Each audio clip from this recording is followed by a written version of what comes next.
Hi viewers, welcome to BS talk show. నేను మీ బుర్రా శ్రీనివాస్.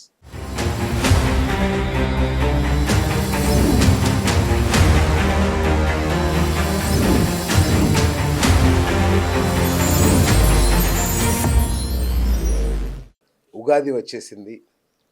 పంచాంగ శ్రవణం.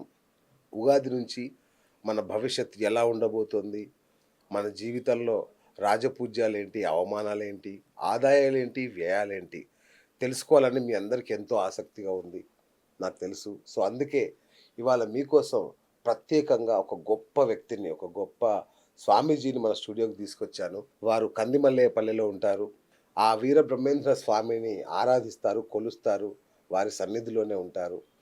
మరి వారు సంఖ్యాశాస్త్రం మరియు గవ్వ ప్రశ్నాశాస్త్ర నిపుణులు. సో మీకు సందేహాలు ఏమున్నా కూడా గురువుగారిని అడగొచ్చు, మీ నివృత్తి చేసుకోవచ్చు. మీకు సమస్యలు ఉన్నా కూడా ఆయన అడిగి పరిష్కరించుకోవచ్చు. మరి అసలు ఈ గవ్వ శాస్త్రం అంటే ఏంటి తెలుసుకోవాలని నాకు కూడా కుతూహలంగా ఉంది. ఎందుకంటే మా చిన్నప్పుడు ఎప్పుడో అడవిల నుంచి వచ్చేవాళ్ళు, వాళ్ళు వీళ్ళు గవ్వలు తీసుకొచ్చి వేస్తుండేవాళ్ళు. దానికి సమాధానాలు ఏదో చెప్తుండేవాళ్ళు. ఎస్ ఆర్ నో అనిపించేవాళ్ళు. అవును కాదు అనే ఒక ఆన్సర్ తెలుసుకునేవాళ్ళు. మరి మీరు మాత్రం దాన్ని విస్తృత ప్రచారంలోకి తీసుకొచ్చారు. మన తెలుగు రాష్ట్రాల్లో బహుశా మీరే దాన్ని అత్యంత ప్రాచుర్యంలోకి తీసుకొచ్చిన వ్యక్తి. ఈ గవ్వ శాస్త్రం అసలు ఏంటి తెలుసుకునే ప్రయత్నం చేస్తాం. గురుగారు నమస్తే అండి. జై వీరబ్రహ్మ. సో డాక్టర్ కృష్ణమాచార్యులు గారు మనతో ఉన్నారు. వారు చాలా సుప్రసిద్ధులు. సో మీకు పోను పోను మీకే అర్థం అవుతుంది. సో గురుగారు, చాలా రోజుల తర్వాత మళ్ళీ మీ దర్శన భాగ్యం దొరికింది మాకు. కరోనా సమయంలో కలిసాం మనం. సో గురుగారు, ఈ గవ్వ శాస్త్రం అంటే సినిమాల్లో చూస్తుంటాము, అప్పుడప్పుడు ఏదో ఈ వనమూలికలు తీసుకొచ్చే వాళ్ళు కొందరు అట్లా ఎప్పుడో వేయంగా చూశాను నేను. అసలు ఏంటి గురుగారు ఈ గవ్వ శాస్త్రం? ఒక వ్యక్తి యొక్క భూతభవిత వర్ధమానాలు తెలియజేసే జ్యోతిషాస్త్రం చాలా అద్భుతమైంది. మరి ఓ వ్యక్తి, ఓ వ్యవస్థ, ఓ రాష్ట్రం, ఓ దేశం యావత్ ప్రపంచ భవితని ముందుగానే ఊహిస్తే, కాలచక్రంతో సహా వివరించగలిగితే అటువంటి అద్భుతమైన ఫలితాలు చెప్పగలిగిన మహనీయులు, అవతార పురుషులు జగద్గురు శ్రీమద్ విరాట్ పోతులూరి వీరబ్రహ్మేంద్ర స్వామి. ఈనాడు ప్రపంచంలో ఎక్కడ ఏ వింత జరిగినా, ఏ విచిత్రం సంభవించినా బ్రహ్మంగారు కాలజ్ఞానంలో చెప్పారు, ఇలా జరుగుతోందని అంటూ ఉంటాం, వింటూ ఉంటాం. కానీ కాలజ్ఞానంలో గురుదేవులు ఏం చెప్పారన్న విషయం పూర్తిగా జనబాహుల్యంలో ఎవరికి కొడితే శ్రీ గురుదేవుల యొక్క ఉపాసన ఫలితంగా జ్యోతిశాస్త్రాన్ని రకరకాలుగా చెప్తారు. చెయ్యి చూసి చెప్పటం, హస్తరేఖ సాముద్రికం, ముఖ కవలికల్ని, మీకున్నటువంటి లలాటాన్ని చూసి చెప్పటం, అలాగే పుట్టినటువంటి సమయాన్ని అనుసరించి జన్మ కుండలి చెప్పటం, రకరకాలైనటువంటి పద్ధతుల్లో ఒక వ్యక్తికి సంబంధించినటువంటి భూత భవిత వర్ధమానాన్ని మనం చెప్తూ ఉంటాం. మరి ఒక వ్యక్తికి పుట్టిన తేదీ వివరాలు లేకపోతే, అతని జన్మకుండలి మనకు అందుబాటులో లేకపోతే, పోనీ సుదూరమైనటువంటి ప్రాంతంలో ఉన్నాడైనా ఆయన ముఖాన్ని కానీ లలాటాన్ని కానీ చూసేటువంటి అవకాశం లేదు, హస్తరేఖ సాముద్రికల్ని కూడా చూడలేము. కానీ తాను చాలా వింతైన, విచిత్రవంతమైన, ఇబ్బందికరమైనటువంటి స్థితిగతుల్లో ఉన్నాడు. ఇలాంటి పరిస్థితులను అనుసరించే ఆదిత్యాయ చ సోమాయ మంగళాయ బుధాయ చ గురు శుక్ర శనిభ్యర్చ రాహవే కేతవే నమః అంటూ 9 గ్రహాలు మనకు తెలుసు. జ్యోతిష్ శాస్త్రానికి సంబంధించినటువంటి పరిభాషలో ఈ 9 గ్రహాలు, 27 నక్షత్రాలు, 27 నక్షత్రాల్లో 4 పాదాలు, 27 × 4 దట్ ఈక్వల్ టు 108 పాదాలు. వీటన్నిటిని డివైడెడ్ బై చేస్తే 9 గ్రహాలు వీటిని రూల్ చేస్తూ ఉంటాయి. ఇది జ్యోతిష్ శాస్త్రానికి సంబంధించిన ఒక చిన్న సిద్ధాంతం, ప్రాథమిక సిద్ధాంతం, ఒక ఫండమెంటల్. 9 గ్రహాలకు మారిగా 9 గవ్వల్ని తీసుకుని గురుదేవులు వీరబ్రహ్మేంద్ర స్వామి వారు బ్రహ్మంగారు కాలజ్ఞానాన్ని మాత్రమే చెప్పారు అని అంటుంటారు. ఏమిటి గురుదేవుల కాలజ్ఞానం అంటే? అందరూ అనుకుంటాం వింతలు, విచిత్రాలు, విశ్వ ప్రళయాలు మాత్రమే ఇందులో ఉన్నాయనుకుంటాం. ఇది సాంద్ర సింధు వేదం. ప్రపంచానికి సంబంధించిన భవిష్యత్తు మొత్తం కూడా గురుదేవులు వీరబ్రహ్మేంద్ర స్వాముల వారి యొక్క కాలజ్ఞానంలో ఉంది. అందులో ఏం చెప్పారంటే, 2 అక్షరముల పేరున్నవాడు దేశాన్ని పెక్కేండ్లు పరిపాలించేను.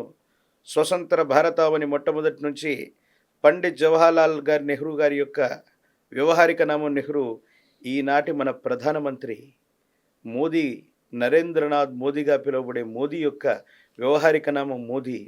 2 అక్షరాల పేరున్నటువంటి ఏ వ్యక్తి అయినా పవర్లోకి వస్తే మళ్ళీ మళ్ళీ కంటిన్యూ అవుతుందని చెప్పారు. ఇలాంటి రకరకాలైనటువంటి వింతలు విచిత్రాలే కాదు, విశ్వ ప్రళయాలే కాదు, ప్రపంచానికి సంబంధించిన భవిష్యత్తుతో పాటు ఈ కలియుగంలో విచిత్రవంతమైనటువంటి నవగ్రహాల యొక్క బాధపడుతున్న సమస్యాత్మకమైనటువంటి స్థితిగతుల్లో ఉన్న లోక కళ్యాణార్థం మనందరి జీవితాలని బాగు చేయడానికి ఒక ప్రశస్తవంతమైన మహామంత్రాన్ని కూడా సాంద్ర సింధు వేదమైనటువంటి కాలజ్ఞానంలో చెప్పారు. ఆ మూలమంత్రాన్ని విశేషవంతంగా ఉపాసన చేసి ప్రాచీన సంఖ్య మరియు ప్రశ్నాశాస్త్రాలను అనుసరించి గురుదేవులు వీరబ్రహ్మేంద్ర స్వాముల వారి యొక్క ఉపాసన ఫలితంగా ఇది నేను చెప్తున్నదో నేను చేస్తుందో కాదు, గతించినటువంటి ఎన్నో వందలు వేల సంవత్సరాల నుంచి నవగ్రహ చింతామణి పేరుతో ఉండేది, గవ్వ ప్రశ్నగా ఉండేది, ప్రశ్నాశాస్త్రంగా ఉండేది. వాటిని ఆధునీకరించి నేను వేగవంతమైనటువంటి విషయాల్లో 9 గ్రహాలకు మారుగా 9 గవ్వల్ని తీసుకొని వారి పుట్టిన తేదీ వివరాలు ఉన్నా లేకపోయినా, వారి హస్తరేఖ సాముద్రిక మనకు దగ్గరలో ఉన్నా లేకపోయినా, వారి ముఖాన్ని చూడకపోయినా ప్రస్తుతం వారికి ఉన్నటువంటి సమస్య ఏంటి, ఎలాంటి పరిస్థితుల్లో వాళ్ళు ఉన్నారన్నటువంటి విషయాన్ని రమారమి లెక్కించాం. అందుకే కాబోలు ఈ కలియుగంలో చాలామంది జ్యోతిష్యులు ఉంటారు. అవును. ఉభయ తెలుగు రాష్ట్రాలకు సంబంధించినటువంటి ఎన్నికల ఫలితాల్లో గతించిన 3-4 సంవత్సరాల క్రితం మాన్యశ్రీ ముఖ్యమంత్రి వర్యులు ప్రస్తుతం రేవంత్ రెడ్డి గారి యొక్క జాతకంలో అఖండమైన రాజయోగం ఉంది, అమాత్యుడు మంత్రి ముఖ్యమంత్రి అవుతారని నేను చెప్పినప్పుడు చాలామంది జ్యోతిష్యులు అన్నారు కెరియర్ని పాడు చేసుకుంటారేమో. రేవంత్ రెడ్డి గారు కొడంగల్లో అనుకుంటాను ఆ నియోజకవర్గంలో ఎమ్మెల్యేగా వారు గెలవలేదు, ఓడిపోయాడు. కనీసం ఎమ్మెల్యేగా గెలవలేనటువంటి వ్యక్తి ప్రస్తుతానికి మల్కాజ్గిరికి ఎంపీగా ఉన్నారు. అప్పుడు ఆయన అసలు ముఖ్యమంత్రి అభ్యర్థి కూడా ఎవరో తెలియనటువంటి వ్యక్తి యొక్క జాతకంలో గవ్వ ప్రశ్నను అనుసరించి ముఖ్యమంత్రి అమాత్యుడు తత్సమానమైనటువంటి స్థితిగతుల్లో ఉండటం ఏమిటి? అలాగే తెర మీద బొమ్మలు రాజ్యాలను ఏలుతారన్నటువంటి గురుదేవుల యొక్క వాక్కు సాక్షిగా శ్రవణ నక్షత్రం మకర రాశి జాతకులైనటువంటి పవన్ కళ్యాణ్ జాతకంలో తీవ్రమైనటువంటి ఏలినాటి శని నడుస్తూ ఉన్నటువంటి సందర్భంలో 3 పార్టీల కూటమిగా వస్తుంది. పవన్ కళ్యాణ్ గారి యొక్క జాతకంలో కూడా ముఖ్యమంత్రి అమాత్యుడు తత్సమానమైన స్థితి వస్తుందని చెప్పినాడు. ఏలినాటి శనిలో ఎమ్మెల్యే కూడా అవ్వలేనటువంటి పరిస్థితి. గతంలో 2 స్థానాల్లో కూడా పవన్ కళ్యాణ్ గారు ఓడిపోయారు. వారు ముఖ్యమంత్రి అవ్వటం ఏంటన్నటువంటి విషయాన్ని చాలామంది జ్యోతిష్యులు చెప్పారు. ఈ వ్యత్యాసాలు ఎందుకు వస్తున్నాయి? అందరూ చెప్తుంది శాస్త్రమే. మరి ఒక్కొక్కరికి ఒక్కొక్క రకమైనటువంటి విధి విధానాల్లో కనపడటం ఏంటి అంటే గురుదేవుల యొక్క ఉపాసన ఫలితంగా గురుదేవుల యొక్క కాలజ్ఞానంలో చెప్పినటువంటి అంశాలు కొన్ని ఉపాసనా బలంగా ప్రశ్నాశాస్త్రాన్ని అనుసరించి నాకు కనిపించేటువంటి విజన్లో అంటే వీరికి కనిపించేటువంటి విజన్ నాకు కనిపించేటువంటి విజన్ బహుశా వ్యత్యాసమై ఉండొచ్చు. ఒకవేళ నేను చెప్పినటువంటి విషయాల్లో ఏవైనా చెప్పినటువంటి విషయాల్లో వాస్తవాలైన అంశాలు ఉన్నాయి, తప్పినటువంటి అంశాలు కూడా కొన్ని ఉన్నాయి. ఇవి వాస్తవం అవటం వెనుక వీరబ్రహ్మేంద్ర స్వామి వారి యొక్క విశేషవంతమైనటువంటి ఉపాసన బలం, తప్పినటువంటివి నా పరిజ్ఞాన లోపంగా నేను భావిస్తాను తప్ప ఇదంతా కూడా శాస్త్రం యొక్క గొప్ప విషయం. అంటే ఒక వ్యక్తి యొక్క పుట్టిన తేదీ వివరాలు లేకపోయినా ఆ వ్యక్తికి సంబంధించినటువంటి ఫండమెంటల్ ఇన్ఫర్మేషన్స్ ఏవి కూడా మనకు తెలియకపోయినా ఎందుకు ఇవన్నీ చెప్తామంటే, శ్రీనివాస్ గారు బిడ్డ పుట్టగానే మనం ఏం చేస్తామంటే ఒక జ్యోతిష్యుడి దగ్గరికి వెళ్ళి పేరు పెడతాం. పేరు ఎందుకు పెడతామో తెలుసా? ఈ వ్యక్తి ఫలానా రోజు పుట్టాడు, ఎన్ని గంటలకు పుట్టాడు, ఈ సమయానికి పుట్టాడు అనగానే ఆ రోజు ఉన్నటువంటి నక్షత్రం, ఆ రోజు ఉన్నటువంటి సమయాన్ని అనుసరించి ఖచ్చితమైన లగ్నం చూసి ఆ పిల్లవాడికి ఓ పేరు పెట్టారు. ఫర్ ఎగ్జాంపుల్ రవి అని పేరు పెట్టారు. చిత్తా నక్షత్రంలో పుట్టాడు పిల్లవాడు, రవి అని పేరు పెట్టాడు.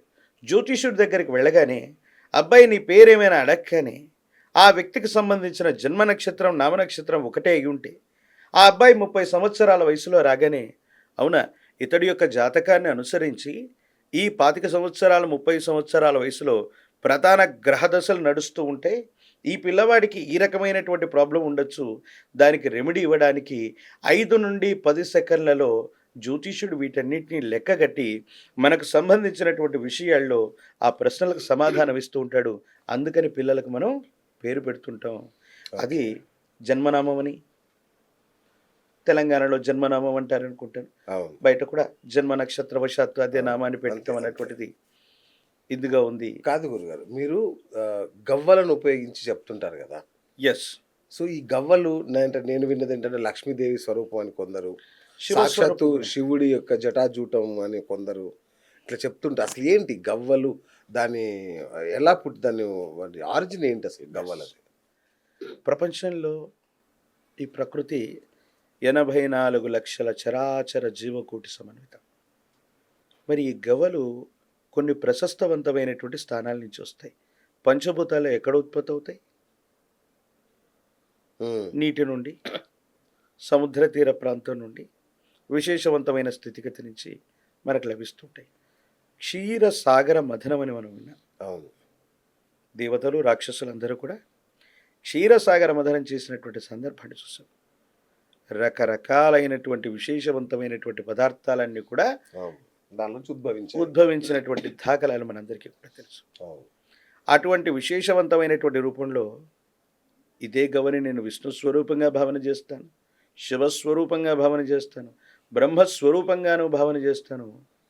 అంతెందుకు, మధుర మీనాక్షి, కంచి కామాక్షి అమ్మవారు విశేషవంతమైనటువంటి రౌద్రకరమైనటువంటి పరిస్థితిలో ఉంటే శంకరుడు ఇదే పాచికలాడి ఓకే అమ్మవారిని మెప్పించి అమ్మవారితో మాట్లాడి అమ్మవారిని ఆ రౌద్ర స్వరూపం నుండి శాంత స్వరూపానికి తీసుకొచ్చినటువంటి పరిస్థితులకు కారణం ఇదే గవలు. అంతెందుకు, శ్రీనివాసుడు కలియుగ ప్రత్యక్ష దైవమైనటువంటి శ్రీనివాసుని కూడా తన ఆత్మీయమైనటువంటి భక్తుడు మెప్పించి ఒప్పించి పాచికలాడేటువంటి సందర్భంలో ఉపయోగించినవి కూడా గవ్వలే. ఇదే గవ్వలే. విష్ణుమూర్తి దగ్గర కూడా శంఖస్వరూపమైన గవ్వలే ఉన్నాయి. పరమేశ్వరుడి దగ్గర కూడా అదే శంఖానాదం ఉంది. సాక్షాత్తు హరిహరులకి ఇద్దరికి కూడా అభేదమని చెప్పగలిగినటువంటిది ఇది. గవ్వ అన్నటువంటిది ఒక విశేషవంతమైనటువంటి సాగరం. ఇది ప్రకృతిలో ఉన్నటువంటి 90% పైగా ఈనాడు భూమండలం మీద నీరుంటుందని మనం చెబుతాం. తక్కినటువంటిదే భూమి మీద ఉద్భవిస్తుంది. సముద్రంలో ఉప్పొంగి వచ్చేటువంటి అలల్లో ఉన్నటువంటి ఆ కైనెటిక్ ఎనర్జీ అనేటువంటి, అంటే మనకి దశావతార మూర్తులు ఉన్నాయండి. మత్స్య, కూర్మ, వరాహ, వామన, నారసింహ, పరశురామ, ఇలాగా. మొట్టమొదటి జీవి ఎక్కడ ఉద్భవించిందంటే ఏం చెప్తుంది సైన్స్? నీటిలో ఉద్భవించింది. మరి మత్స్యం అన్నటువంటి మన మొట్టమొదటి అవతారమూర్తి విశేషం ఏమిటి? నీటిలోనే కదా. భగవంతుడికి సృష్టి మూలానికి మూలమై ఉన్నటువంటి నీటిలో ఉన్నప్పుడు మనం ఉపయోగించేటువంటి గవ్వ కూడా అక్కడి నుంచి వచ్చింది. అది సహజంగా ఏర్పడింది, తయారు చేసింది. ఓకే. సృష్టి రహస్యం ఏంటంటే రహస్యంగా జరగబడిదే సృష్టి, అలా జరిగిందే సృష్టి. అద్భుతం. సో మ్యాన్ మేడ్ కాదు. Okay okay. సో వాటికి లక్ష్మీదేవికి లేదంటే వాటికి శివుడికి ఏంటి సంబంధం? పరమేశ్వర స్వరూపంగాను, శివస్వరూపంగాను, విష్ణు స్వరూపంగాను, లక్ష్మీ గవల స్వరూపంగాను కొన్ని రకాలైనటువంటి దైవికమైనటువంటి వస్తువులకి, ఫర్ ఎగ్జాంపుల్ నీల్స్ బోర్ పేరు మనం విన్నాం. నీల్స్ బోర్ ఓకే, ఒక భౌతిక శాస్త్రానికి సంబంధించినటువంటి ఒక శాస్త్రవేత్త. ఓకే. సో విశేషవంతమైనటువంటి పరిశోధనలు చేస్తున్నటువంటి పాశ్చాత్య శాస్త్రవేత్త. రైట్. ఆయన ఒక గొప్ప కారు కొన్నాడు. ఓకే. కొన్నటువంటి తర్వాత ఆ కీచైన్కి ఒక మంచి కీచైన్ కావాలి ఈ కారు తాళానికి అనుకున్నాడు. ఎవరో సుప్రసిద్ధుడైనటువంటి భారతదేశానికి సంబంధించినటువంటి ఓ వ్యక్తి ఆయన కలిశాడు. ఓకే. ఒక మంచి కీచైన్ ఆయనకు బహుకరించాడట. ఆ కీచైన్ ఏంటో తెలుసా? గుర్రపు నాడ. ఇదేంటి అద్భుతంగా ఉంది అని చెప్పి దాన్ని ధరించాడు. చాలామంది భౌతిక శాస్త్రవేత్తలు, రసాయనిక శాస్త్రవేత్తలు, అణ్వాస్త్రాల మీద ప్రయోగం చేస్తున్న శాస్త్రవేత్తలందరూ కూడా నువ్వు ఒక శాస్త్రవేత్తవి, గుర్రపు నాడానికి కీచైన్గా ధరించడం ఏంటి? ఇది మూఢ విశ్వాసం కదా. ఇందులో ఏముంటంటే మనం అందరం భౌతిక శాస్త్రంలో ఒక మాట చెప్తుంటాం, హార్స్ పవర్. ఎస్. అశ్వ సామర్థ్యం, ఒక రకమైనటువంటి ఎనర్జీని కొలవడానికి ఉపయోగించే అశ్వ సామర్థ్యం గురించి మనం వింటున్నా, అదే అశ్వానికి కాలికి ఉన్నటువంటి శక్తిని నేను చూస్తున్నా. బా. సో భౌతిక శాస్త్రంలో కూడా గొప్ప గొప్ప శాస్త్రవేత్తలు మన ప్రాచీనమైనటువంటి సనాతన సంప్రదాయానికి సంబంధించి ఎలా చెప్పుకున్నారు, ఓకే. సాక్షాత్తు క్షీరసాగర మథనం నుండి వచ్చినటువంటి అద్భుతమైనటువంటి దైవిక వస్తువుల్లో లక్ష్మీ స్వరూపంగా, అంటే అందరికీ కూడా లభ్యం కానటువంటిది, ఓకే. అందరికీ కూడా చేరువలేనటువంటిది, మ్మ్. ఒక ప్రత్యేకమైనటువంటి విధి విధానంలో రూపొందినటువంటిది, ఇది సాక్షాత్తు మన దగ్గర ఉంటే లక్ష్మీ నివాసం అవుతుందని మన యొక్క నమ్మకం, విశ్వాసం. అలాగే పరమేశ్వరుణ్ణి కూడా శంఖానాదం చేసి మనం పిలుస్తాం. అవును. ఇంచుమించు ఈ గవజాతికి సంబంధించిన అచ్చచ్చా. శంఖమే మనం. ఓకే. అలాగే విష్ణుమూర్తి చేతిలో ఉన్నటువంటి శంఖం, అలాగే కృష్ణ పరబ్రహ్మ చేతిలో ఉన్న పాంచజన్యం, ఇవన్నీ కూడా ఇలాంటి జాతులకు సంబంధించినవి. ప్రపంచంలో ఒక కొత్త ఆరంభానికి, నాంది ప్రస్తావనకి, శ్రీకారం చుట్టడానికి, ముహూర్తం పెట్టడానికి, శంఖారావాన్ని ఎలా చేస్తామో మంచి జరగడానికి శ్రీకారం చుట్టడానికి ఇటువంటి జాతికి సంబంధించినటువంటి దైవిక వస్తువులు వాడుతుంటారు. అందుకే మన పూర్వీకులు శంకరుడు మొదలుకొని మహర్షి తుల్యులైనటువంటి వ్యక్తులందరూ కూడా ఇదే గవలతో పాచికలాడారు, భగవంతుని మెప్పించారు, మధుర మీనాక్షితో సహా, కంచి కామాక్షితో సహా మాటలాడారు. అంతెందుకు, ఈనాడు తిరువనంతపురం అన్నటువంటి అవును. ఒక ఒక ఒక ఒక ప్రత్యేకమైనటువంటి చోట పద్మనాభ స్వామి వారి యొక్క ఆలయ ప్రాంగణంలో అవును. అనంతమైనటువంటి నిధి నిక్షేపాలు ఉన్నాయని చెప్పారు. అవును. వీటిని వెలికి తీయవచ్చా, తీయకూడదా?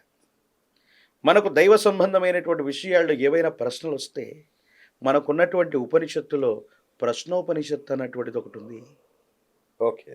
ఆ ఉపనిషత్తును చదివి ఆ భగవద్దేవత ముందు గనక మనం ప్రశ్న వేస్తే, మీరు ఇందాక అన్నట్టు అవునని కానీ కాదని కానీ కొన్ని సిగ్నిఫికెన్స్ ద్వారా మనం తెలుసుకుంటాం. ఇది సాక్షాత్తు ఆ దైవతా స్వరూపమే చెప్పిందని మనం అర్థం చేసుకుంటాం. ఓకే. అందుకే వాటిని అలా ఉంచాం. ఓకే. కాబట్టి ఈ శాస్త్రం వెనుక కృష్ణమాచార్య చేస్తుందో ఈనాడు ఏదో ఆధునికంగా నేను కనిపెట్టింది కాదు, అనాదిగా వస్తున్నటువంటి సాంప్రదాయం, మహర్షి తుల్యులైనటువంటి వ్యక్తుల నుంచి మనకు వచ్చిన సంపద.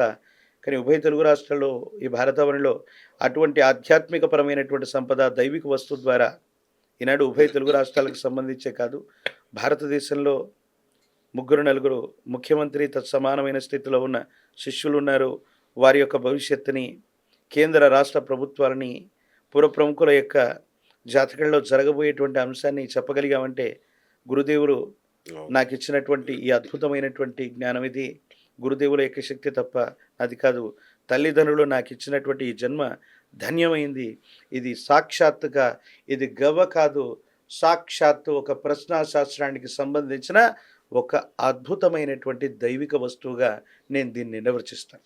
గురుగారు, నాకు సందేహం. ఒక మనిషి హస్త సాముద్రికం మీరంటూ లలాటం చూసి కానీ, లేదంటే స్వరశాస్త్రం, మొహం చూస్తారు, కాళ్ళు చూస్తారు, మచ్చలు చూస్తారు, ఏదో ఒకటి చూసి ఒక మనిషి జాతకం చెప్తారు. కానీ ఇక్కడ గవ్వలు అనేవి మన మనిషికి ఏమాత్రం సంబంధం లేని వస్తువులు. అవి పడడం ద్వారా ఎట్లా, దీనికి సైంటిఫిక్ కానీ లేదంటే శాస్త్రపరంగా కానీ ఎట్లా చెప్తారు? అది పడడం ద్వారా మన భవిష్యత్తు ఎట్లా తెలుస్తుంది? ఒక వ్యక్తికి సంబంధించినటువంటి గోత్రనామాలను అడుగుతాం. అవును. ఫర్ ఎగ్జాంపుల్ మీ పేరు, అవును. మీ గోత్రనామాన్ని తెలుసుకుంటాం. అవును. తెలుసుకున్న తర్వాత 1 నుండి 9 లోపు ఏదైనా ఒక ముఖ్యమైనటువంటి అంకెని చెప్పమంటాం. ఓకే. చెప్పాలా అనుకోవాలా? చెప్పమంటాం. చెప్పమంటారు. ఓకే. అలా చెప్పినటువంటి తర్వాత అది పర్టికులర్గా 9 గ్రహాల్లో ఒక గ్రహానికి సంబంధించింది. మేం కూర్చున్నటువంటి సందర్భంలో ఈరోజు తిథివార నక్షత్ర యోగకరణం, ప్రత్యేకించి మేము కూర్చున్నటువంటి లగ్నం, అచ్చా. ఓకే. వీటన్నిటిని చాలా వేగంగా మేము లెక్కించి కూర్చుంటాం. ఓకే. మీ ముందు ప్రశ్న వేయగానే 1 నుండి 9 లోపు ఏదో అంకె వస్తుంది. 1 2 3 4 5 6 7 8 9. ఆ వచ్చినటువంటి గ్రహం మనం కూర్చున్నటువంటి ఈ సందర్భంలో ఏ అంశలో ఉంది, ఏ లగ్నంలో ఉంది, ఏ భావంలో ఉంది, జాతకుడి యొక్క మనసులో ఏముంది ఓకే. అన్నటువంటి విషయాన్ని వేగంగా లెక్కించడంతో పాటు, ఫలానా సమస్య వల్ల ఇతను బాధపడుతూ ఉండొచ్చు, ఓకే. ఫలానా పరిష్కారం అనుకూలవంతమైంది, ఇవన్నీ కూడా 5 నుండి 10 సెకండ్లలో వేగంగా లెక్కించగలిగినటువంటి పరిస్థితి దీనికి సుమారు 9.5 10 సంవత్సరాల పాటు అధ్యయనం తీక్షణమైనటువంటి అభ్యాసం చేస్తే బా తీక్షణమైనటువంటి అభ్యాసం చేస్తే భగవత్ సంబంధమైనటువంటి అనుగ్రహం వల్ల నాకు కలిగింది. తక్కిన వాళ్ళందరికీ మీరు అన్నట్టుగా గవ్వలేస్తున్నాం, మరి మన భవిష్యత్తుకి సంబంధం ఏంటి? ఆ వచ్చేటువంటి అంకెలను బట్టి ఎలాగ మనం చెప్పగలుగుతాం? ఇది సశాస్త్రీయమైనటువంటి పద్ధతేనా? ఇలా జరుగుతుందా? ఇలా ఉంటుందా? అనుకున్నటువంటి వాళ్ళందరికీ కూడా మునుగోడు ఎన్నికల ఫలితాన్ని ముందస్తుగా చెప్పాం. అవును.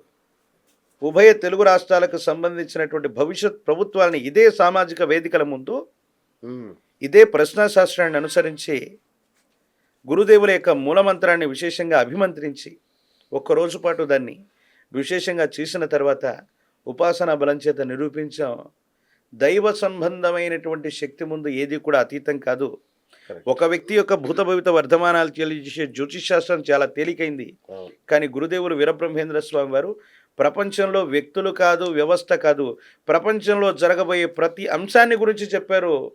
ఒక వ్యక్తి యొక్క భూత భవిత వర్ధమానాల్ని, జరగబోయే అంశాన్ని, జరిగినటువంటి అంశాన్ని ఈ ప్రశ్నాశాస్త్రం ద్వారా తెలుసుకోవటం అన్నటువంటిది చాలా సులభం. ఇది సశాస్త్రీయమైందిగానే నేను భావం చేస్తాను. చాలామంది ఏం చెప్తారంటే ఈ గవ్వల్ని ఇంట్లో ఉంచుకుంటే డబ్బు వస్తుంది, లేదంటే డబ్బు మీద పెడితే డబ్బు 2 రెట్లు పెరుగుతుంది, ఇట్లాంటివి చెప్తుంటారు. నిజమేనా? శ్రీనివాస్ గారు ఒక ఉదాహరణ చెప్తాను. మనందరికీ కూడా ఐరన్ తెలుసు, ఇనుప వస్తువు. ఇదేమిటి? ఇనుప వస్తువు. మనిషి శరీరంలో కూడా ఐరన్ ఉంటుంది. మనిషి శరీరంలో ఉన్న ఎలిమెంట్ ఐరన్, ఇక్కడ ఉన్నటువంటి ఐరన్ కూడా రెండు ఒకటేనా? కాదు. There is a lot of difference between both words. Okay. గవ్వలని ప్రశ్నాశాస్త్రానికి అనుసరించి చెప్పగలిగిన గవ్వలు కొన్ని ఉన్నాయి. అచ్చా. ఓహో.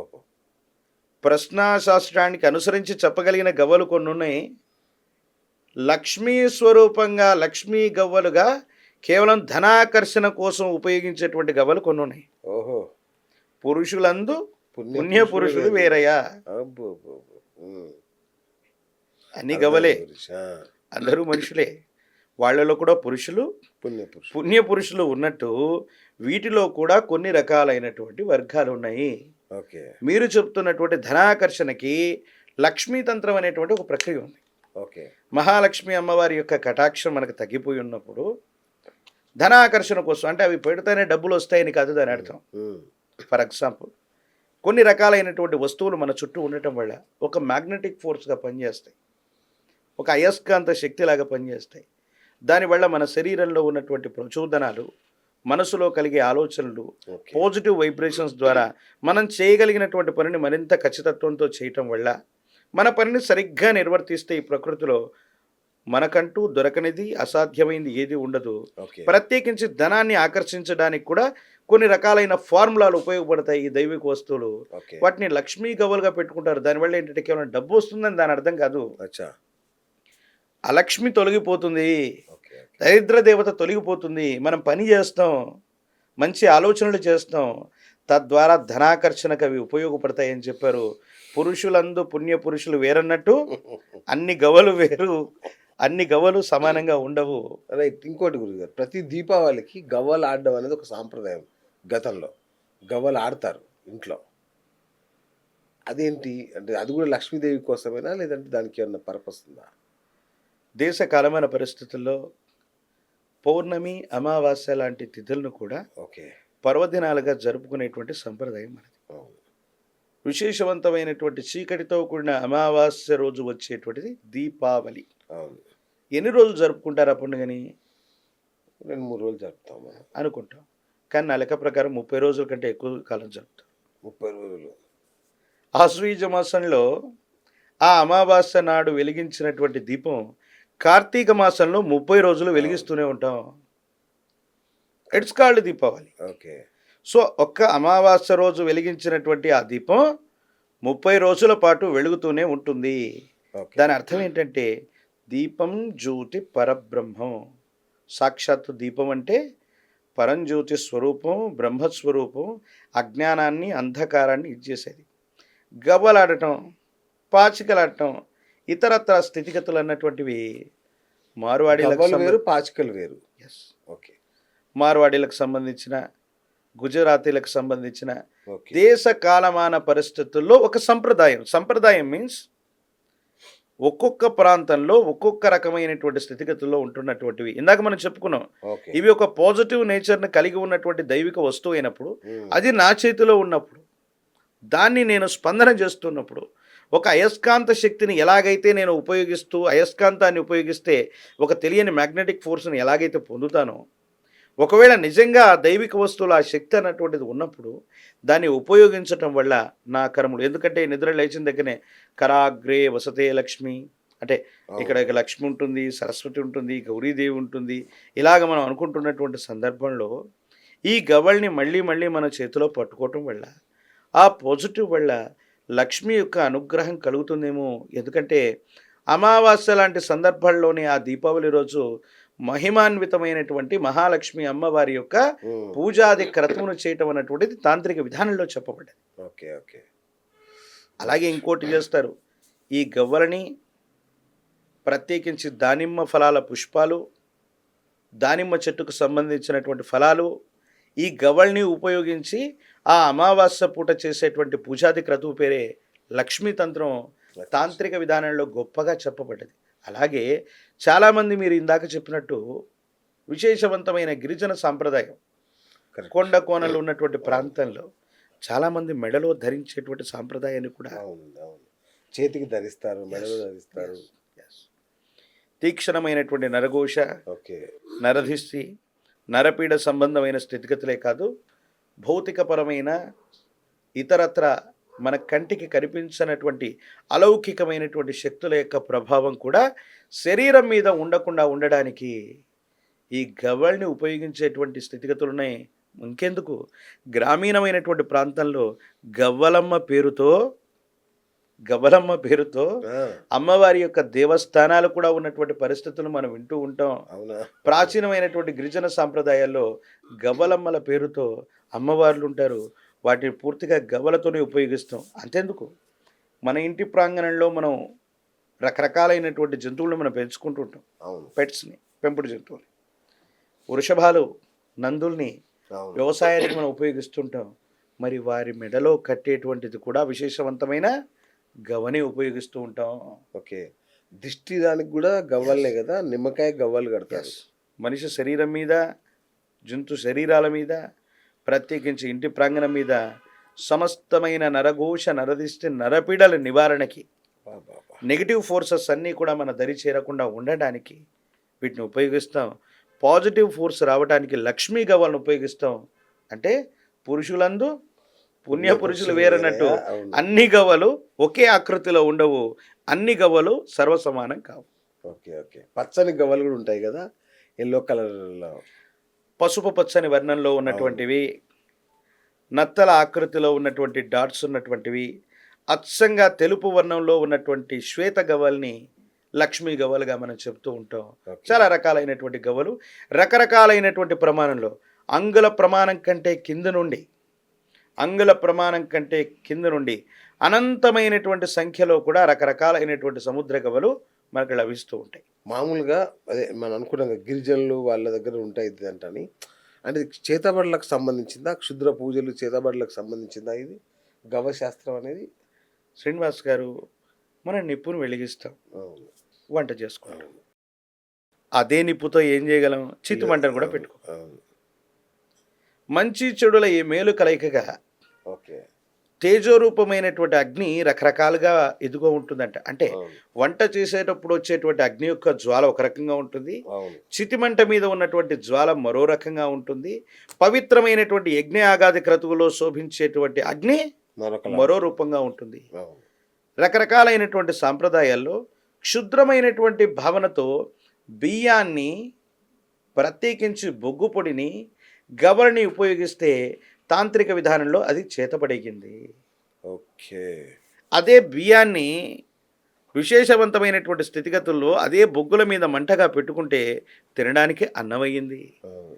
ప్రాణాన్ని నిలపగలిగినటువంటి ప్రాణశక్తి అదే బియ్యంలో ఉంది. అవును. ప్రాణాన్ని తీయగలిగినటువంటి తాంత్రిక విధానంలో కూడా అదే బియ్యాన్ని ఉపయోగించారు. బా.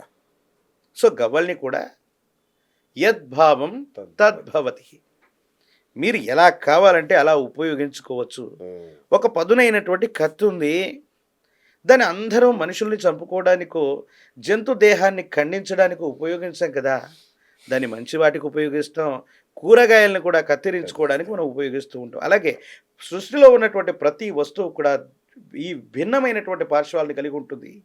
ఎలా కావాలంటే అలాగా మనం ఉపయోగించుకుంటూ ఉంటాం. సో ఇప్పుడు అసలైన ఇంటర్వ్యూలోకి వచ్చాం మనం. సో ఒక గవ్వ శాస్త్రం ద్వారా నాకున్న ఏ సమస్యను, ఎలాంటి సమస్యను పరిష్కరించుకోగలను నేను?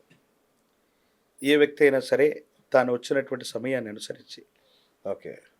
మీకు ఆరోగ్యపరమైన అంశాల్లో ఇబ్బంది ఉండొచ్చు, ఓకే. ఆర్థికపరమైన స్థితిగతులు ఉండొచ్చు, సరైనటువంటి ఉద్యోగం, సరైనటువంటి ఉపాధి, లేక భార్యాభర్తల మధ్య అనుకూలత లేకపోవచ్చు.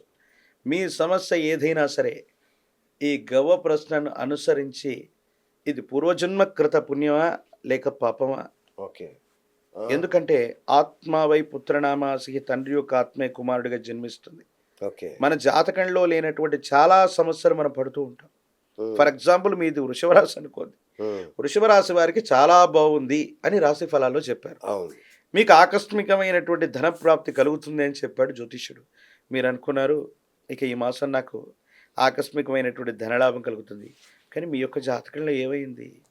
ధన నష్టం జరిగింది, సరైన ఉద్యోగం లేదు, తినడానికి తిండిలు కూడా లేనటువంటి పరిస్థితుల్లో జాతకుడు ఉన్నాడు. ఇలాంటి పరిస్థితుల్లోనే గవ్వ ప్రశ్న ద్వారా, ఓకే. గవ్వ ప్రశ్న ఏం చెప్తుందంటే రాశి ఫలితం అన్నటువంటిది కొన్ని కోట్ల మందికి సంబంధించినటువంటిది. అవును. కానీ మనం అనుసరించే గవ్వ ప్రశ్న ఈ సృష్టిలో మీ తల్లిదండ్రుల పేరుతో, మీ గోత్రనామాల పేరుతో, మీ పేరుతో, మీ నక్షత్రంలో ఈ భూమండలం మీద ఈ సమయంలో నివసించే జీవి నువ్వు ఒక్కడివే. చాలా మందికి ఒక అపోహ ఏంటంటే గురుగారు, సినిమాల్లో చూడడం ద్వారానో ఇంకోలాగానో ఇది చేతబడులకు సంబంధించింది అని ఒక అపోహ ఉంది చాలా మందిలో. నిజమేనా గురుగారు? అంటే యద్భావం తద్భవతి అన్నట్టు మనం మంచి చెడుల యొక్క విచక్షణ లేకుండా, ఓకే. అంటే శాస్త్ర పరిజ్ఞానం లేకుండా ఈ సాంఘిక మాధ్యమాలు, ఓకే. సినిమాలు, మిగతా ఇతరత్ర కథలు వీటిలో చదువుకోవడంలో మనం అలా ఉంది. కానీ ఎక్కడా కూడా చేతబడులకు సంబంధించినటువంటి సాంప్రదాయంగా అచ్చా. ఈ విద్యకు సంబంధించి ప్రత్యేకించి ఈ గవలకు సంబంధించినటువంటి వృత్తాంతం అనేటువంటిది ఎక్కడా కూడా లేదు. ఓకే. ఓకే. వాటిని పరిజ్ఞాన లోపంగా మనం అనుకోవటమే తప్ప దేశకాలమైన పరిస్థితులను బట్టి ఓకే. వాటి గురించి ఎక్కడా కూడా పూర్తి స్థాయిలో ఇది అన్నటువంటిది ఎక్కడా లేదు. ఒకవేళ ఇది అటువంటి సాంప్రదాయం అయి ఉంటే దేవతామూర్తి అమ్మవారు గ్రామదేవత శక్తి స్వరూపంగా రౌద్రంగా కనిపించటమే మనసు నొప్పని ఆదిశంకరుడు ఇంద్రకీలాద్రి మీద ఉన్నటువంటి బెజవాడ కనకదుర్గమ్మ సాక్షిగా ప్రతి అమ్మవారి దేవతా స్వరూపాన్ని మరి ఇదే పాచికలాడి కదా అమ్మవారిని శాంత స్వరూపంగా మార్చాడు. ఓకే. ఓకే. సో అది క్షుద్రమైనటువంటి విద్య అయి ఉంటే ఓకే. షణ్మత స్థాపనాచార్యుడైన, ఎందుకంటే అంటే క్షుద్ర విద్య పూర్తిగాని కాదు, దాంట్లో కూడా వాడతారా, అనేది ఉపయోగిస్తూ ఉండొచ్చు. ఓకే. ఉపయోగిస్తూ ఉండొచ్చు. Okay. It's a method. Okay. ఇది అంటే మనకు బహుళ ప్రాచుర్యంలోకి వచ్చింది కోయదొరుల ద్వారా. బహుశా ఎందుకు వాళ్ళ దగ్గరే ఉంది చాలా కాలంగా, ఎందుకు ఇంత ప్రాచుర్యంలోకి రాలేదు ఇది? ఆయుర్వేదం అనుకోండి, Yes. వనమూలికతలు అనుకోండి, ప్రకృతికి సంబంధించినటువంటి విభిన్నమైనటువంటి వస్తువులన్నీ కూడా ఇలాంటి ప్రాచీనమైనటువంటి తెగల ద్వారానే విశ్వవ్యాప్తమయ్యాయి. ఓకే. రైట్. బోయవాడైనటువంటి వాల్మీకి ఎక్కడో ఉన్నటువంటి పరిస్థితుల్లో కవిత్వానికి కూడా నోచుకోలేనటువంటి స్థితిగతుల్లో ఉంటూ భవిష్యత్తును ఊహించి రాశాడా పక్కన పెడితే, రామాయణంలో ఒక అద్భుతమైనటువంటి కథ ఉంది. ఏమిటంటే రామాయణం అంతా మనం విన్నాం, కానీ విచిత్రవంతమైనటువంటి సంఘటన ఏంటంటే వాల్మీకి రామాయణాన్ని రచించిన తరువాత రామాయణ ఘట్టం మొత్తం జరిగింది. అవునా?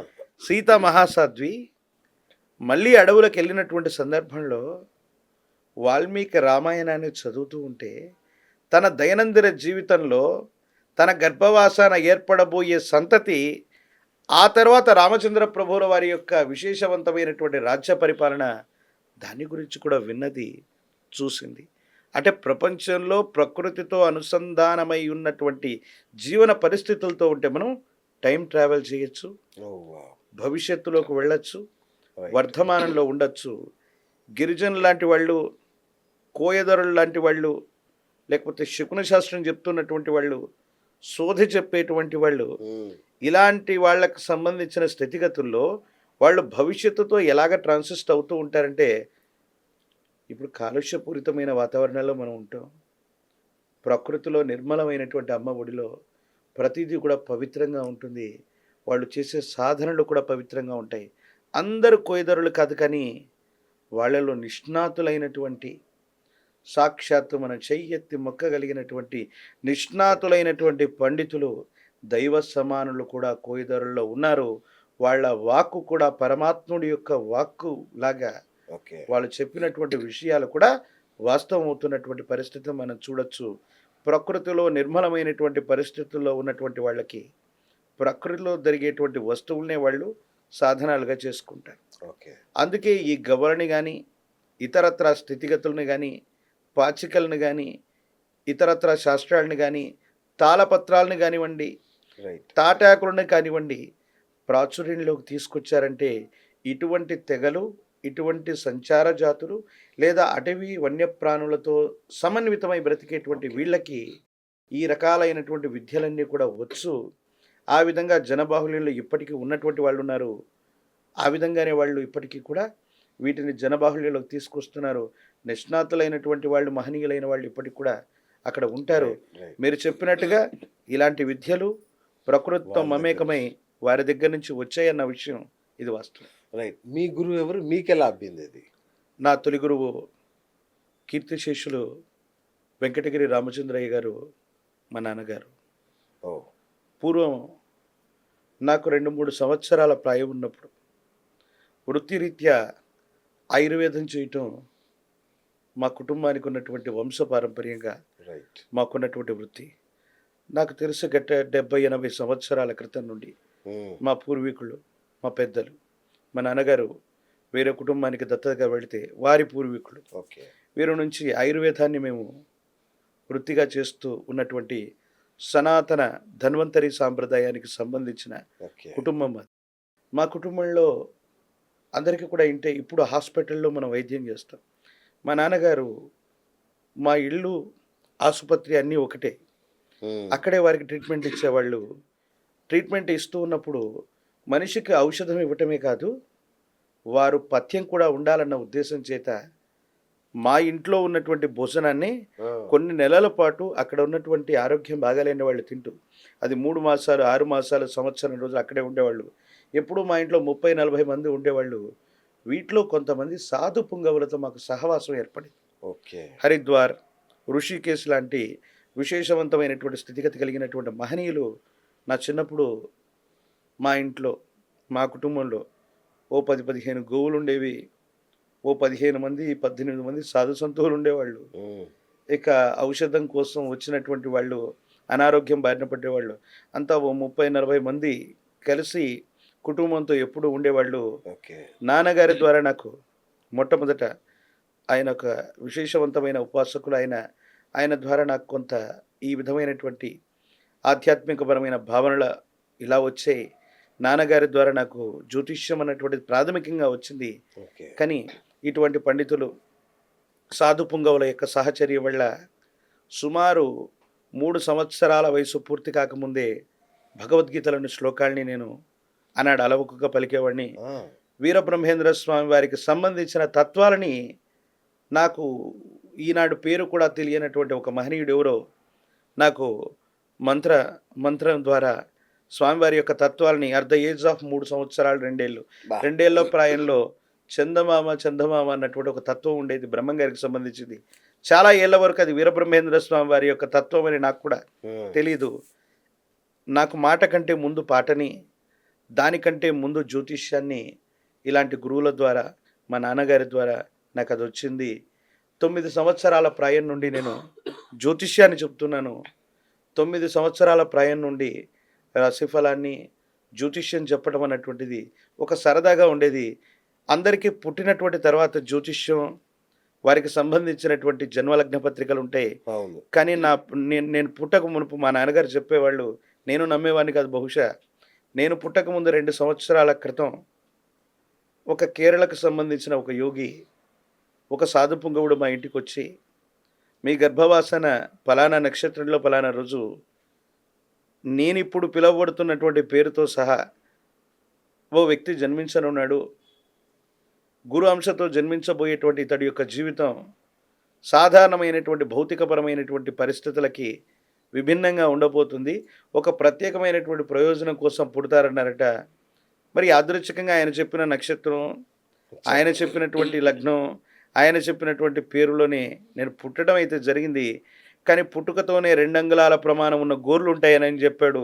నేను అప్పుడు నమ్మలేదు. ఇప్పుడు నాకున్న గోర్లు 5-6 అంగుళాలు కూడా 5-6 అంగుళాలు ఉంటాయన్న విషయం. కానీ చిన్నప్పుడు మా నాన్నగారు నాకు 9 సంవత్సరాలు 10 సంవత్సరాల పైలో చెప్తూ ఉన్నప్పుడు ఒక కథలాగా, తండ్రి బిడ్డలు మాట్లాడుకున్నటువంటి మాటల్లాగా అనిపించేవి. కొన్ని సంవత్సరాల తర్వాత నువ్వు ఆధ్యాత్మికపరమైనటువంటి మార్గంలోకి పెడతావు అనుకున్నాడు. నేను భౌతికపరమైనటువంటి చదువు బాగానే చదువుకున్నాను. ఓ మంచి శాస్త్రవేత్త అయితే బాగుండన్న ఆలోచన వచ్చింది. ఓకే. కెనడాకి వెళ్ళాలనుకున్నాను. మా నాన్నగారు అప్పుడు చెప్పారు, నీకు ఖచ్చితంగా నువ్వు ఇప్పుడు కెనడా వెళ్ళేటువంటి అవకాశం లేదు అంటే. పేదరికం వల్ల అనుకున్నా నేను, పేదరికం వల్ల ఏమైనా కెనడాకి వెళ్ళలేకపోతానని మా నాన్నగారు చెప్పింది. ఆధ్యాత్మికపరమైనటువంటి అంశాల్లో నీ జీవితంలో ఒక గొప్ప మలుపు రాబోతుంది, ఆధ్యాత్మికపరమైనటువంటి స్థితిగతుల్లోకి వెళతారన్నారు. నా తొలి గురువు అయినటువంటి మా నాన్నగారు, ప్రత్యేకించి ఎంతోమంది పండితులు, ప్రత్యేకించి నేను అరణ్యంలో కొంతకాలం పాటు నల్లమల అభయారణ్య ప్రాంతంలో నేను గరుడాద్రిలో తపస్సును ఆచరించాను. అక్కడ నాకు తెలియనటువంటి ఒక వ్యక్తి వీరాచారి అన్నటువంటి పేరుతో ఓ పెద్ద నన్ను తనకు తాను పరిచయం చేసుకుని ఒక మూలమంత్రాన్ని ఇచ్చారు. బహుశా ఆయన వీరబ్రహ్మేంద్ర స్వామిగా నేను భావన చేస్తాను. అన్యథా శరణం నాస్తి త్వమేవా శరణం మమ. నా గురువు దైవం, నేను కొలిచేటువంటి ఏ దేవతా స్వరూపమైనా, ఇక నా తొలి గురువు నా తండ్రి అయితే, ఇక నా గురువు దైవం అన్నీ కూడా సాక్షాత్తు వీరబ్రహ్మేంద్ర స్వామి. ఇక అన్యథా శరణం నాస్తి, ఆయన తప్ప నా జీవితంలో వేరే లక్ష్యం లేదు. బ్రహ్మపదం ఆయన పేరు ద్వారా వచ్చిందా ఈ గవ్వశాస్త్రం నేర్చుకుంటారా? నాకు వీరాచారి ద్వారా. వీరాచారి గారు నాన్నగారి ద్వారా నాకు జ్యోతిష్యం వచ్చు. ఆయన ద్వారా అప్పటికి గవ్వ ప్రశ్నలు నాకు ప్రవేశం ఉంది. కానీ ఆయన వీరాచారి గారి పేరుతో చెప్పబడ్డటువంటి ఒక మూలమంత్రం ద్వారా నేను నిష్ణాతుడయ్యాను. ఆ మెలకువలను తెలుసుకోవడంతో పాటు ఈనాడు ఉన్నటువంటి ఈ గవ్వ ప్రశ్న నల్లమల అభయారణ్యంలో గరుడాద్రి ప్రాంతంలో నేను అడవుల్లో కొన్ని కారణాల వల్ల ఉన్నటువంటి సందర్భంలో ఆ మహనీయుడు నాకు అది ఉపదేశం ఇచ్చారు. ఎక్కడుంటారు మీరు అని అడిగాను. నువ్వు ఎక్కడి నుంచి వచ్చావు అని అడిగాడు. బ్రహ్మంగారి మఠం నుంచి వచ్చానని చెప్పాను. ఎవరెవరు తెలుసు నీకన్నా? నాకు తెలిసినటువంటి మా మిత్రులు ప్రస్తుత భవిష్యత్ మఠాధిపతి అయినటువంటి వెంకటాద్రి స్వామి వారు తెలుసు, దత్తాత్రేయ స్వామి వారు తెలుసు, వాళ్ళు తెలుసు వీళ్ళు తెలుసు అని వాళ్ళ పేరు చెప్తున్నాను. ఇంకా ఎవరు తెలుసు అని అడిగారు. నాకు తెలిసిన వాళ్ళందరి పేరు చెప్పాను. నీకు వాళ్ళందరూ తెలుసు కానీ నేను ఒక్కడిని నీకు తెలియదు అన్నాడు. లేదండి మీరెవరో నాకు తెలియదు అన్నాను. నేను ఎప్పుడు అక్కడే ఉంటానన్నాడు. మీరు నాకు ఎప్పుడు కనిపించలేదు, నువ్వు మాత్రం చాలాసార్లు నాకు కనిపించావు, కానీ నేను ఎవరో నీకు తెలియదు అన్నాడు. నాకు అర్థం అవ్వలేదు. ఆ రోజు 2 మేడిపళ్ళని నాకు ఇచ్చాడు. ఈరోజు నేను మాట్లాడుతున్న భాష, నాకున్నటువంటి పరిజ్ఞానం, నా దగ్గర ఉన్నటువంటి విద్య, బహుశా ఇంత నిష్ణాతుడిగా నేను లేనేమో. అలాగే సాధారణమైనటువంటి మనిషిగా ఉన్నాను. ఆ మేడిపళ్ళు తిన్న కొన్ని క్షణాల తర్వాత నా మనసులో, నా శరీరంలో ఏదో తెలియని కొత్త మార్పు నేను చూశాను. కొంత దూరంలో ఒక ఆంజనేయ స్వామి ఆలయం ఉంది. నన్ను అక్కడ కూర్చోబెట్టాడు ఆయన. నేను పైకి చూడగానే ఒక చిన్న నాగుపాము అక్కడ ఉన్నటువంటి ఆ రూఫ్కి వేలాడుతుంది. ఏం చూస్తున్నావు అని అడిగాడు. పామును చూస్తున్నానని అడిగాను. భయం వేయట్లేదా అని అడిగాడు. భయం ఏమీ లేదన్నాను. ఎందుకు భయం లేదంటే అది ఎక్కడుంది, నేను ఎక్కడున్నాను. మరి అది నీ దాకా వస్తే అన్నాడు. నా దాకా వచ్చినప్పుడు చూద్దాం, దాని సంగతి దాంది, నా సంగతి నేనన్నాను. ఆశ్చర్యం ఏంటో, ఆ పాము అక్కడి నుంచి అలా కింద పడి నా దాకా వచ్చి పక్కడి నుంచి వెళ్ళింది. కానీ ఆ సందర్భంలో నాకు భయం కానీ ఆందోళన కానీ ఏది నాకు అనిపించలేదు. బహుశా ఇప్పుడు పాము వస్తే మనం భయపడతామో తెలీదు. కానీ ఒక్కరోజు పాటు ఆ మహనీయుడు నాతో పాటు ఉండి ఒక విశేషవంతమైన వీరబ్రహ్మేంద్ర స్వామి వారి యొక్క కాలజ్ఞానాన్ని చదువుతుంటే ఇదే నీ జీవిత లక్ష్యం అని చెప్పి నన్ను అడవుల నుంచి బయటికి పంపించాడు. ఆ రోజు ఆషాఢ శుద్ధ పౌర్ణమి, గురు పౌర్ణమి. ఓకే. వచ్చే గురు పౌర్ణమి నాటికి నేను గురువు అయ్యాను.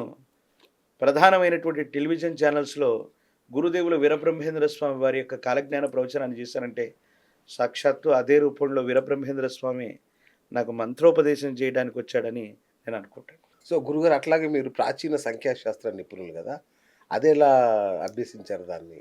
ఏన్షియంట్ న్యూమరాలజీగా మనం చెప్తాం. ప్రాచీనమైనటువంటి శాస్త్రానికి సంబంధించి చాలామంది అపోహ పడుతూ ఉంటారు. గురుగారికి ప్రాచీన సంఖ్యాశాస్త్రం తెలుసు. సింగిల్ నెంబర్ లాటరీలకు సంబంధించినటువంటి సంఖ్యలో అంకెలు అయినా చెప్తారేమో. గుర్ర పందాలు, అవును, కోడి పందాలు, అవును, ఇలాంటి వాటి గురించి చాలామంది సంప్రదిస్తుంటే నేను చెప్పేది ఏంటంటే ప్రాచీనమైనటువంటి సంఖ్యాశాస్త్రంలో మనిషి యొక్క పేరు మార్చడంతో పాటుగా చాలా వింతలు విచిత్రాలతో కూడినటువంటి పరిస్థితులు ఉన్నాయి. మనందరికీ తెలియనిది ప్రాచీనమైనటువంటి కపిల మహర్షి వారి దగ్గర నుండి కూడా ఈ ప్రశ్నాశాస్త్రం, ప్రాచీనమైనటువంటి సంఖ్యాశాస్త్రం ఉంది. ఓకే. అది మనకు తెలియదు. ఈనాడు మనం ఉపయోగిస్తున్నటువంటి, మనం రాస్తున్నటువంటి 1, 2 కూడా అసలు తెలుగు భాషలో మనకు తెలియదు. ఓకే.